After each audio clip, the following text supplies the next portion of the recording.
ओम श्री गणेशाय नमः। ओम नमः शिवाय। उमा द्वारा शंभु के नेत्र मूंद लिए जाने पर अंधकार में शंभु के पसीने से अंधकासुर की उत्पत्ति, हिरण्याक्ष की पुत्रार्थ तपस्या और शिव का उसे पुत्र रूप में अंधक को देना, हिरण्याक्ष का त्रिलोकी को जीतकर पृथ्वी के रसातल में ले जाना और वराह रूपधारी विष्णु द्वारा उसका वध।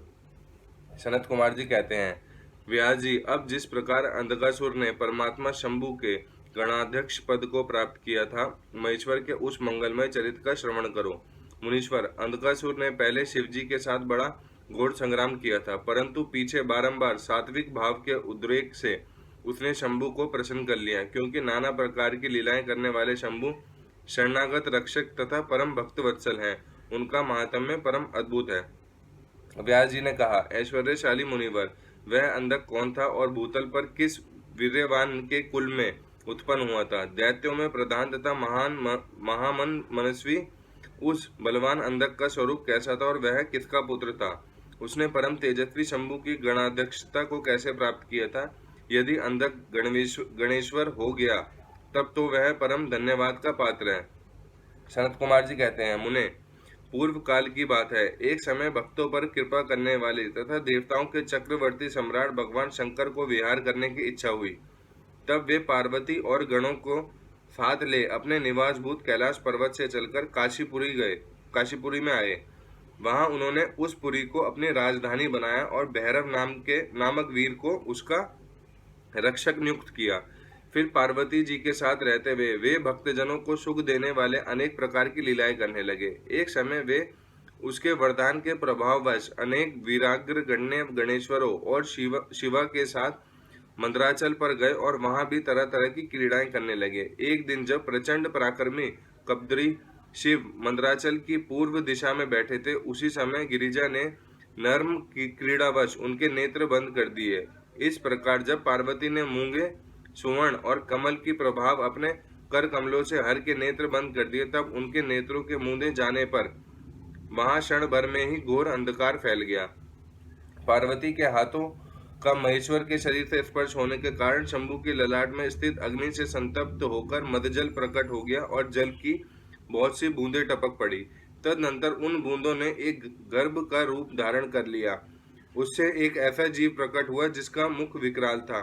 वह अत्यंत भयंकर, क्रोधी, कृतघ्न, अंधा, कुरूप, जटाधारी, काले रंग का, मनुष्य से भिन्न, बेडोल और सुंदर बालों वाला था।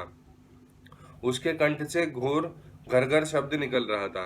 वह कभी गाता, कभी हंसता और कभी रोने लगता तथा जबड़ों को चाटते हुए नाच रहा था। उस अद्भुत दृश्य वाले जीव के प्रकट होने पर शिवजी मुस्कुराकर पार्वती जी से बोले। श्री महेश्वर ने कहा, प्रिय, मेरे नेत्रों को मूंदकर तुमने ही तो यह कर्म किया है, फिर तुम इससे भय क्यों कर रही हो? शंकर जी के उस वचन को सुनकर गौरी हंस पड़ी और उनके नेत्रों पर से उन्होंने अपना हाथ हटा दिया। फिर तो वहां प्रकाश छा गया, परंतु उस प्राणी का रूप भयंकर ही बना रहा और अंधकार से उत्पन्न होने के कारण उसके नेत्र भी अंधे थे। तब वैसे प्राणी को प्रकट हुआ देखकर गौरी ने महेश्वर से पूछा। गौरी ने कहा, भगवान, मुझे सच सच बताइए कि हम लोगों के सामने प्रकट हुआ यह बेडोल प्राणी कौन है? यह तो अत्यंत भयंकर है। किस निमित्त को लेकर किसने इसकी सृष्टि की है और यह किसका पुत्र है? संत कुमार जी कहते हैं, महर्षि, जब लीला रचने वाले तथा तीनों लोकों की जननी गौरी ने सृष्टिकर्ता की उस अंधी सृष्टि के विषय में यूं प्रश्न किया, तब लीला विहारी भगवान शंकर अपनी प्रिया के उस वचन को सुनकर कुछ मुस्कुराए और इस प्रकार बोले। महेश्वर ने कहा, अद्भुत चरित्र रचने वाली अंबिके, सुनो। जब तुमने मेरे नेत्र मूंद लिए थे, उसी समय यह अद्भुत एवं प्रचंड पराक्रमी प्राणी मेरे पसीने से प्रकट हुआ। इसका नाम अंधक है। तुम ही इसको उत्पन्न करने वाली हो, अतः सखियों सहित तुम्हें करुणा पूर्वक इसकी गणों से यथा योग्य रक्षा करते रहना चाहिए। आर्य, इस प्रकार बुद्धि पूर्वक विचार करके ही तुम्हें सब कार्य करना चाहिए। सनत कुमार जी कहते हैं, मुने, अपने स्वामी के ऐसे वचन सुनकर गौरी का हृदय करुणाद्र हो गया। वे अपनी सखियों सहित अंधक की अपने पुत्र की भांति नाना प्रकार के उपायों द्वारा रक्षा करने लगी। तदनंतर शिशिर ऋतु आने पर दैत्य हिरण्याक्ष पुत्र की कामना से उसी वन में आया, क्योंकि उसकी पत्नी ने उसके ज्येष्ठ बंधु की संतान परंपरा को देखकर उसे संतानार्थ तपश्चर्या के लिए प्रेरित किया था।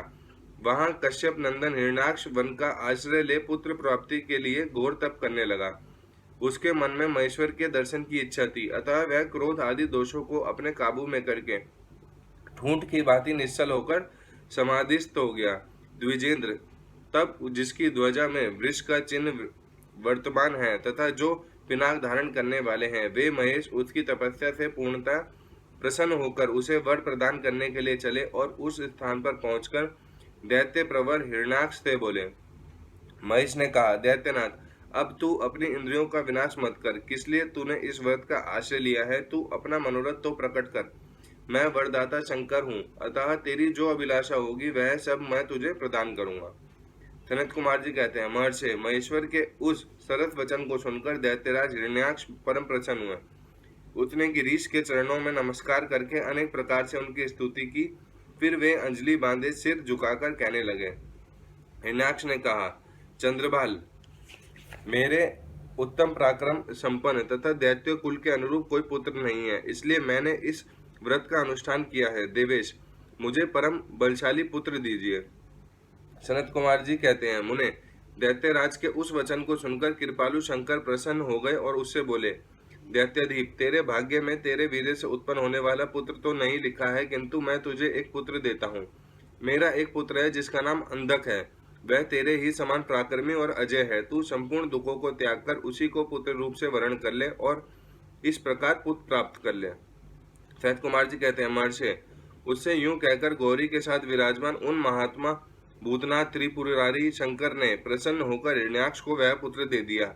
इस प्रकार से शिवजी से पुत्र प्राप्त करके वह महामनस्वी दैत्य परम प्रसन्न हुआ। उसने अनेकों स्त्रोतों द्वारा रुद्र की पूजा करके प्रदक्षिणा की और फिर वह अपने राज्य को चला गया। गिरीश से पुत्र प्राप्त कर लेने के बाद वह प्रचंड पराक्रमी दैत्य संपूर्ण देवताओं को जीतकर इस पृथ्वी को अपने देश रसातल में उठा ले गया। तब देवताओं, मुनियों और सिद्धों ने अनंत पराक्रमी विष्णु की आराधना की। फिर तो भगवान विष्णु सर्वात्मक यज्ञ में विकराल वाराह शरीर धारण करके थूतन के अनेकों प्रहारों से पृथ्वी को विदीर्ण करके पाताल लोक में जा घुसे। वहां उन्होंने कभी न टूटने वाले अपनी अगली दाढ़ों से तथा थूतन से सैकड़ों दैत्यों को कचूमर निकालकर अपने वज्र सुदृश कठोर पात प्रहारों से निशाचरों की सेना को मत डाला। तत्पश्चात अद्भुत एवं प्रचंड तेजस्वी विष्णु ने करोड़ों सूर्य के समान प्रकाशमान सुदर्शन चक्र से हिरण्याक्ष के प्रज्वलित सिर को काट लिया और दुष्ट दैत्यों को जलाकर भस्म कर दिया। यह देखकर देवराज इंद्र को बड़ी प्रसन्नता हुई। उन्होंने उस असुर राज्य पर अंधक को अभिषिक्त कर दिया। फिर महात्मा इंद्र विष्णु को अपनी दाढ़ों द्वारा पाताल लोक से पृथ्वी को लाते हुए देखकर परम प्रसन्न हुए और अपने स्थान पर आकर पूर्ववत स्वर्ग और भूतल की रक्षा करने लगे। इधर वारा रूप धारण करके उत्तम कार्य करने वाले उग्र रूपधारी श्री हरि प्रसन्नचित हुए समस्त देवों, मुनियों और पदयोनियों ब्रह्मा द्वारा प्रसन्नित होकर अपने लोक को चले गए। इस प्रकार 12 रूपधारी विष्णु द्वारा असुर राज हिरण्याक्ष के मारे जाने पर समस्त देवी मुनि तथा अनान्य सभी जीव सुखी हो गए। अध्याय समाप्त। अगला अध्याय, हिरण्यकश्यप की तपस्या और ब्रह्मा से वरदान पाकर उसका अत्याचार, नृसिंह द्वारा उसका वध और प्रहलाद को राज्य प्राप्ति। सनत कुमार जी कहते हैं, व्यास जी, इधर वराह रूपधारी श्री हरि के द्वारा इस प्रकार भाई के मारे जाने पर हिरण्यकश्यप को शोक और क्रोध से संतप्त हो उठा। श्री हरि के साथ वैर करना तो उसे रुचता ही था, अतः उसने संहार प्रेमी वीर असुरों को प्रजा का विनाश करने के लिए आज्ञा दे दी। तब वे संहार प्रिय असुर स्वामी की आज्ञा को सिर चढ़ाकर देवताओं और प्रजाओं का विनाश करने लगे। इस प्रकार जब उन दुष्ट चित्त वाले असुरों द्वारा सारा देवलोक तहस नहस कर दिया गया, तब देवता स्वर्ग को छोड़कर गुप्त रूप से भूतल पर विचरने लगे। उधर भाई की मृत्यु से दुखी हुए हिरण्यकश्यप ने भाई को जलांजलि देकर उसकी स्त्री आदि को ढांढस बंधाया। तत्पश्चात उस दैत्यराज ने अपने लिए विचार किया कि मैं अजर और अमर हो जाऊं, मेरा ही एक छत्र साम्राज्य रहे और मेरा कोई प्रतिद्वंदी ना रह जाए। यूं धारणा बनाकर वह मंदराचल पर गया और वहां एक गुफा में अत्यंत घोर तपस्या करने लगा। उस समय वह पैर के अंगूठे के बल खड़ा था। उसकी भुजाएं ऊपर की को उठी थी और दृष्टि आकाश की ओर लगी थी। उसकी तपस्या से संतृप्त होकर देवताओं का मुख विकृत हो उठा। वे स्वर्ग को छोड़कर ब्रह्मा लोक में जा पहुंचे और उन्होंने ब्रह्मा से अपना दुखड़ा कह सुनाया। व्यास जी उन देवताओं के इस प्रकार कहने पर स्वयंभू ब्रह्मा, भृगु, दक्ष आदि के साथ उस दैत्येश्वर के आश्रम पर गए। तब जिसने अपने तप से संपूर्ण लोकों को संतृप्त कर दिया था, उस हिरण्यकश्यप ने वर देने के लिए आए हुए पदयोनियों ब्रह्मा को अपने सामने उपस्थित देखा। उधर पितामह ने भी उससे कहा, वर मांग। तब जिसकी बुद्धि मोहित नहीं हुई थी, उस असुर ने विधाता की उस मधुर वाणी को सुनकर इस प्रकार कहा। हिरण्यकश्यप बोले, ऐश्वर्यशाली प्रजापति पितामह, मैं चाहता हूँ कि स्वर्ग में, भूतल पर, दिन में, रात में, ऊपर अथवा नीचे, कहीं भी शस्त्र, अस्त्र, पाश, वज्र, शुष्क वृक्ष, पर्वत, जल, अग्नि के रूप में शत्रु के प्रहार से देवता, दैत्य, मुनि, सिद्ध, किंबानु आप द्वारा रचे हुए जीवों के हाथों मुझे कभी भी मृत्यु का भय न हो। सनत कुमार जी कहते हैं, मुने, हिरण्यकश्यप के वचन सुनकर पदयोनि ब्रह्मा के मन में दया का भाव जागृत हो गया। उन्होंने मन ही मन विष्णु को प्रणाम करके उससे कहा, दैत्येंद्र, मैं तुझ पर प्रसन्न हूँ, अतः तुझे सारी वस्तुएं प्राप्त होंगी। तूने 96,000 वर्षों तक तप किया है, अब तेरी कामना पूर्ण हो चुकी है, अतः तप से विरत होकर उठ और दानवों के राज्य का उपभोग कर।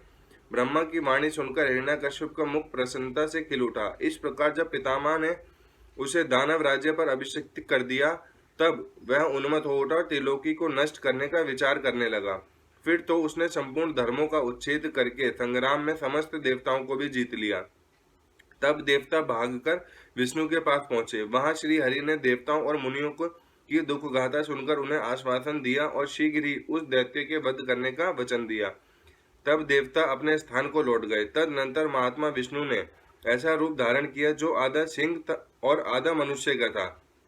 वह अत्यंत भयंकर तथा विकराल दिख रहा था। उसका मुख खूब फैला हुआ था, नासिका बड़ी सुंदर थी और नख तीखे थे, गर्दन पर जटाएं लहरा रही थी, दाढ़े ही आयुध थे।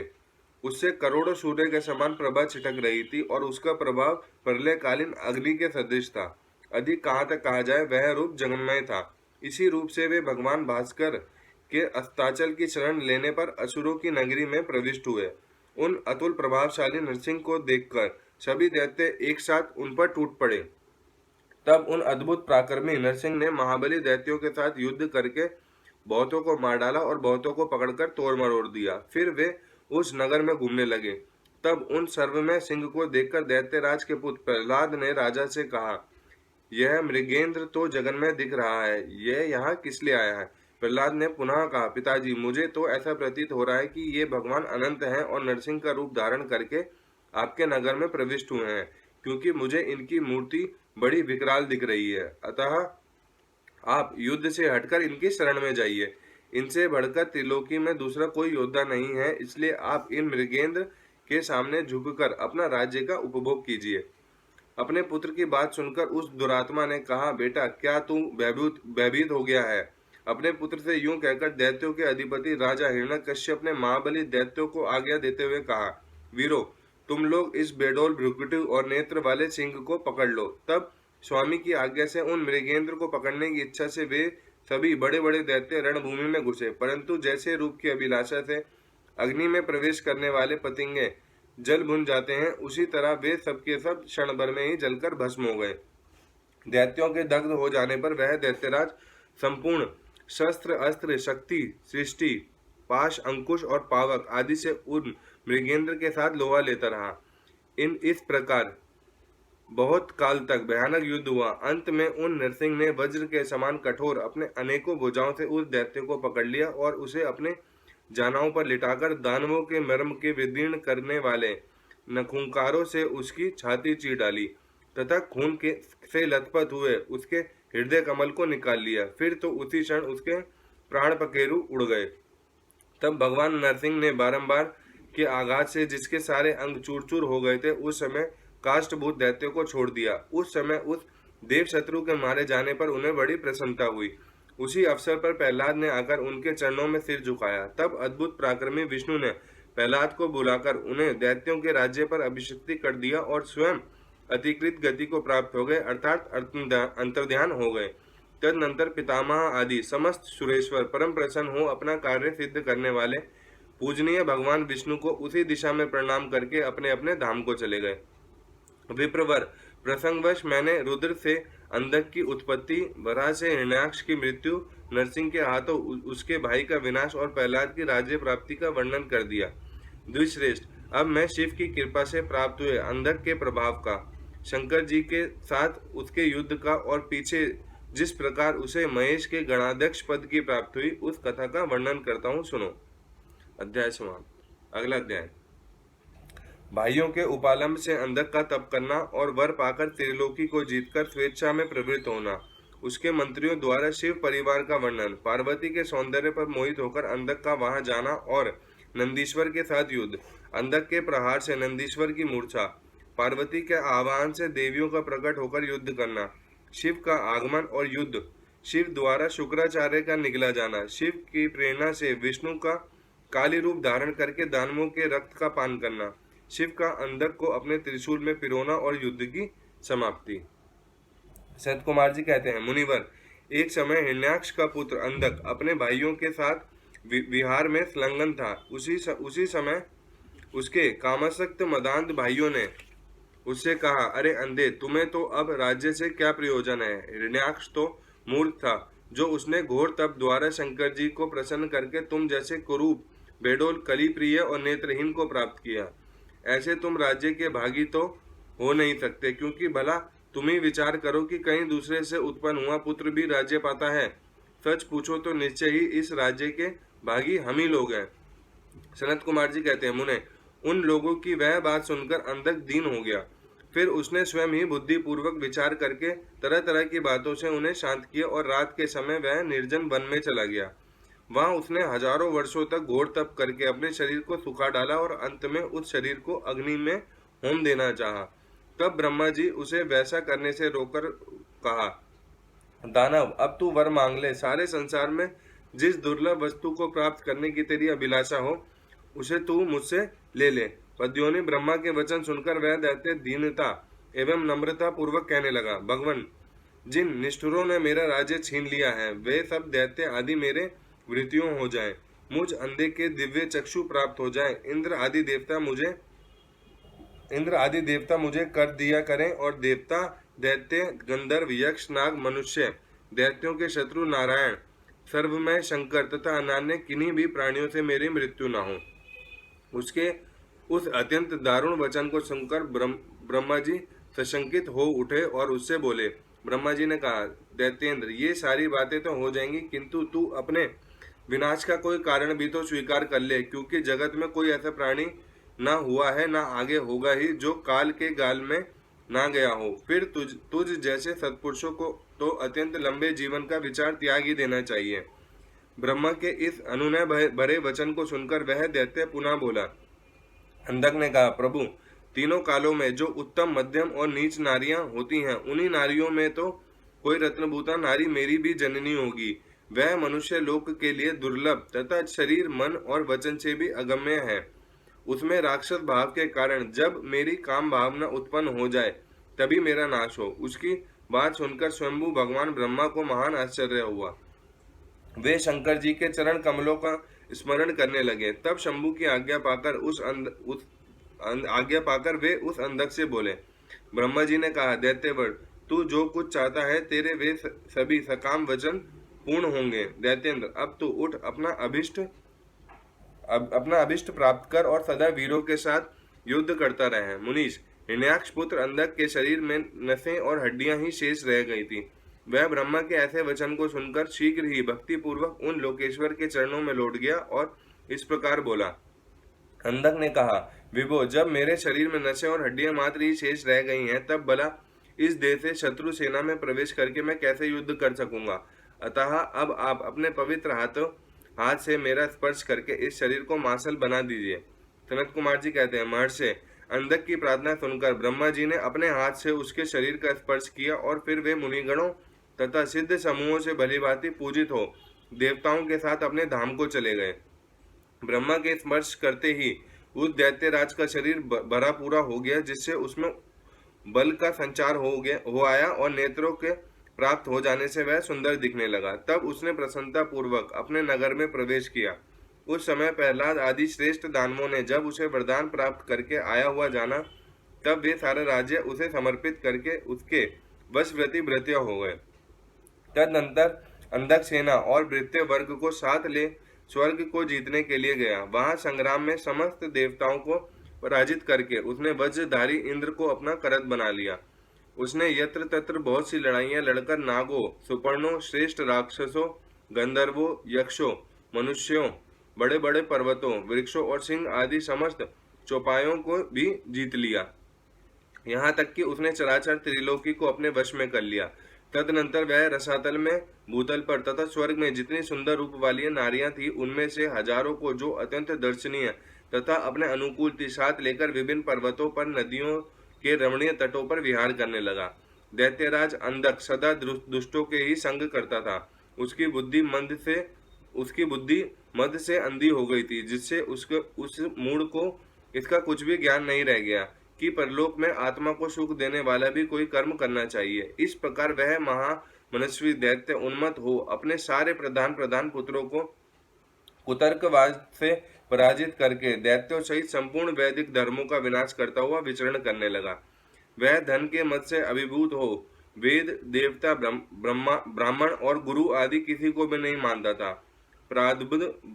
प्रारब्धवश उसकी आयु समाप्त हो चुकी थी। इसी से वह स्वेच्छाचार में प्रवृत्त हो व्यर्थ में ही अपने आयु के शेष दिन गंवाता हुआ रमण कर रहा था। उस दानव श्रेष्ठ के 3 मंत्री थे, जिनका नाम दुर्योधन, वैदस और हस्ती था। एक समय उन तीनों ने उस पर्वत के किसी रमणीय स्थान पर एक परम रूपवती नारी को देखा। उसे देखकर वह शीघ्रगामी श्रेष्ठ दैत्य हर्षमग्न हो तुरंत ही महादैत्यपति वीरवर अंधक के पास पहुंचे और बड़े प्रेम से उस देखी हुई घटना का वर्णन करने लगे। मंत्रियों ने कहा, दैत्येंद्र, यहाँ एक गुफा के भीतर हमने एक मुनि को देखा है। ध्यानस्थ होने के कारण उसके नेत्र बंद हैं। वह बड़ा रूपवान है। उसके मस्तक पर अर्धचंद्र की कला अपनी छटा बिखेर रही है और कमर में गजेंद्र की खाल बंधी हुई है। बड़े बड़े नाग उसके सारे शरीर में लिपटे हुए हैं। खोपड़ियों की माला ही उस जटाधारी का आभूषण है। उसके हाथ में त्रिशूल तथा एक विशाल धनुष, बाण और तुड़ीन भी वह धारण किए हुए है। उसका अक्षसूत्र स्पष्ट दिख रहा है। उसके 4 भुजाएं तथा लंबी लंबी जटाएं हैं। वह खड़ग, त्रिशूल और लकुट धारण किए हुए है। उसकी आकृति अत्यंत गौर और उस पर भस्म का अनुलेप लगा हुआ है। वह अपने उत्कृष्ट तेज से सुशोभित हो रहा है। इस प्रकार उस श्रेष्ठ तपस्वी का सारा वेश ही अद्भुत है। उससे थोड़ी ही दूर हमने एक और पुरुष को देखा है, जो विकराल वानर सा है। उसका मुख बड़ा भयंकर है। वह सभी आयुध धारण किए हैं, परंतु उसका हाथ रुक्ष है। वह उस तपस्वी की रक्षा में तत्पर है। उसके पास ही एक बूढ़ा सफेद रंग का बैल भी बैठा है। उस बैठे हुए तपस्वी के पार्श्व भाग में हमने एक शुभ लक्षणा संपन्न नारी को भी देखा है। वह भूतल पर रत्न स्वरूपा है। उसका रूप बड़ा मनोरम है और तरुणी होने के नाते वह मन को मोह लेती है। मूंगे, मोती, मणि, सुवर्ण, रत्न और उत्तम वस्त्रों से वह सुसज्जित है। उसके गले में सुंदर मालाएं लटक रही हैं। कहाँ तक कहें, वह इतनी सुंदरी है कि जिसने उसे एक बार देख लिया उसी का नेत्र धारण करना सफल है।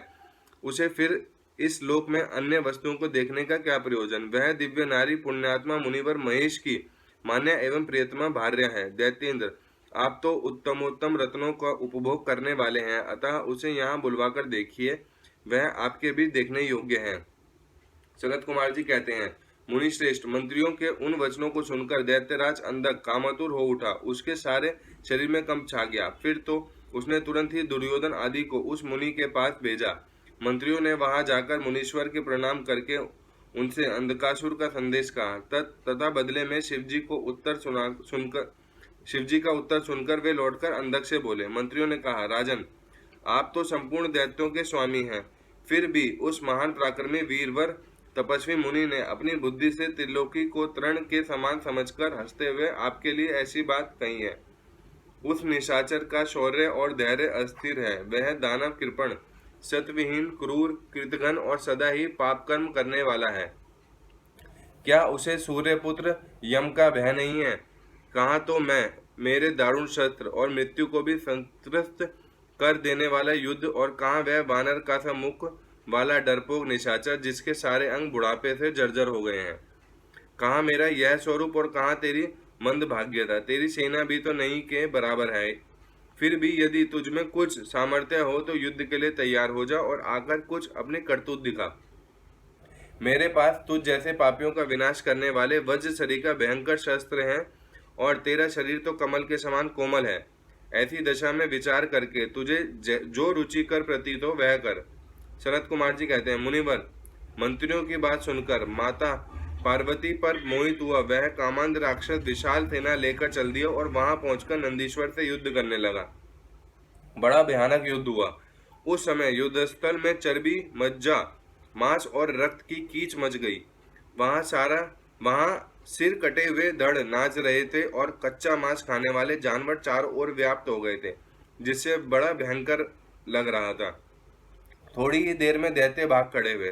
तब पिनाकधारी भगवान शंकर दक्ष कन्या सती को भली भांति धीरज बांधते हुए बोले, प्रिय, मैंने जो पहले अत्यंत भयंकर महान पाशुपात व्रत का अनुष्ठान किया था, उसमें रात दिन तुम्हारे प्रसंगवश जो हमारी सेना का विनाश हुआ, यह विघ्न सा आ पड़ा है। देवी, मरण धर्मा प्राणियों का जो अमरों पर आक्रमण हुआ है, यह मानो पुण्य का विनाश करने वाला कोई ग्रह प्रकट हो गया है। अतः अब मैं पुनः किसी निर्जन वन में जाकर उस परम अद्भुत दिव्य व्रत की दीक्षा लूंगा और उस कठिन व्रत का अनुष्ठान करूंगा। सुंदरी, तुम्हारा शोक और भय दूर हो जाना चाहिए। सनत कुमार जी कहते हैं, मुने, इतना कहकर उग्र प्रभाशाली महात्मा शंकर धीरे से अपना सिंगा बजाकर एक अत्यंत भयंकर पावन वन में चले गए। वहां वे 1000 वर्षों के लिए पाशुपत व्रत के लिए अनुष्ठान में तत्पर हो गए। इस व्रत का निभाना देवों और असुरों की शक्ति के बाहर है। इधर शील गुण से संपन्न पतिव्रता देवी पार्वती मंदराचल पर ही रहकर शिवजी के आगमन की प्रतीक्षा करती रहती थी। यद्यपि पुत्र स्थानीय वीरगण उनकी सुरक्षा में तत्पर थे, तथापि उस गुहा के भीतर अकेली रहने के कारण वे सदा भयभीत रहती थी, जिससे उन्हें बड़ा दुख होता था। इसी बीच वरदान के प्रभाव से उन्मत्त हुआ वह दैत्य अंधक, जिसका धैर्य कामदेव के बाणों से छिन्न भिन्न हो गया था, अपने मुख्य योद्धाओं को साथ ले पुनः उस गुफा पर चढ़ाया। वहां सैनिकों सहित उसने वीरक गण के साथ अत्यंत अद्भुत युद्ध किया। उस समय सभी वीरों ने अन्न, जल और नींद का परित्याग कर दिया। इस प्रकार वह युद्ध लगातार 505 दिन रात तक चलता रहा। अंत में दैत्यों की भुजाओं से छूटे हुए आयुधों के प्रहार से नंदीश्वर का शरीर घायल हो गया, जिससे वह गुहा द्वार पर ही गिर पड़े और मूर्छित हो गए। उनके गिरने से गुहा का सारा दरवाजा ही ढक गया, जिससे उसका खोला जाना असंभव था। फिर दैत्यों ने 2 ही घड़ी में सारे वीरक गण को अपने अस्त्र समूह से आच्छादित कर दिया। तब पार्वती ने भगवान विष्णु और ब्रह्मा जी का स्मरण किया। स्मरण करते ही ब्राह्मी, नारायणी, इंद्री, वैश्वनी, याम्या, निरिति, वारुणी, वायवी, कुबेरी, यक्षेश्वरी, गारुड़ी आदि देवियों के रूप में समस्त देवता यक्ष, सिद्ध, गृहाक आदि अस्त्रों से सुसज्जित होकर अपने अपने वाहनों पर सवार हो पार्वती के पास आ पहुंचे और राक्षसों के साथ भिड़ गए। कुछ समय बाद भगवान शिव भी आ गए। फिर तो घोर युद्ध हुआ। तदनंतर शुक्राचार्य को संजीवनी विद्या के द्वारा दैत्यों को जीवित करते देखकर भूतनाथ शिवजी उनको निगल गए। इससे दैत्य ढीले पड़ गए। व्यास जी, अंधक महान पराक्रमी वीर और त्रिपुर हंता शिव के समान बुद्धिमान था। सैकड़ों वरदान मिलने के कारण वह उन्माद के वशीभूत हो रहा था। यद्यपि बहुसंख्यक शस्त्र अस्त्रों की चोट से उसका शरीर जर्जर हो गया था, फिर भी शिवजी पर विजय पाने के लिए उसने दूसरी माया रची। जब प्रलयकालीन अग्नि के समान शरीर धारण करने वाले भूतनाथ त्रिपुरारी शंकर ने अपने त्रिशूल से उसे बुरी तरह छेद डाला, तब भूतल पर गिरे हुए उसके रक्त कणों से यूथ के यूथ अंधक प्रकट हो गए। उनसे सारी रणभूमि व्याप्त हो गई। वे विकृत मुख वाले भयंकर राक्षस अंधक के सुदृश ही पराक्रमी थे। इस प्रकार जब पशुपति द्वारा मारे गए सैनिकों के घावों से निकले हुए अत्यंत गरम रक्त बिंदुओं से दूसरे सैनिक उत्पन्न होने लगे, तब बहुत सी भुजा रूपी लताओं द्वारा आक्रांत होने के कारण कुपित हुए बुद्धिमान भगवान विष्णु ने प्रमथनाथ शिव को बुलाकर योग बल से एक ऐसा अजय स्त्री रूप धारण किया जिसका मुख विकृत था और रूप उग्र, विकराल और कंकाल मात्र था। वह स्त्री रूप शंभु के कान से निकला था।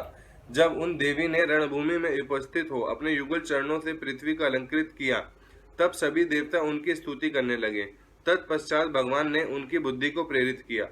फिर तो वे कुक्षाधात्र होकर रण के मुहाने पर उन सैनिकों के तथा दैत्य के राज के शरीर से निकले हुए अत्यंत गरम गरम रुधिर का पान करने लगी, जिससे राक्षसों का उत्पन्न होना बंद हो गया। तदनंतर एकमात्र अंधक ही बचा रहा।